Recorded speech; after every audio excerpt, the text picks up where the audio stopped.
आज आपण खूपच छान टेस्टी आणि हेल्दी रेसिपी बनवणार आहोत। लहान मुलांच्या टिफिनसाठी तर खूपच छान रेसिपी आहे, झटपट होणारी रेसिपी आहे।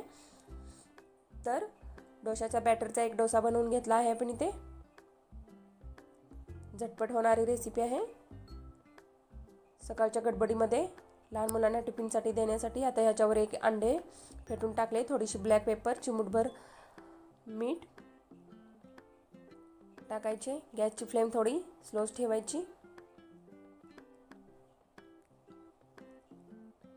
आता आपण डोशाला पलटी करून घेणार आहोत, दोन्ही साइडने व्यवस्थित भाजून घेणार आहोत।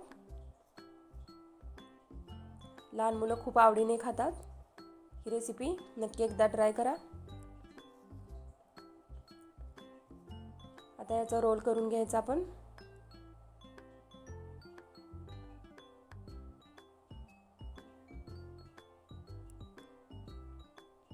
आणि रोलचे कट करायचे। टिफिनला लावून द्यायसाठी खूप छान रेसिपी आहे। रेसिपी आवडली तर आपल्या चॅनलला सबस्क्राइब करायला विसरू नका।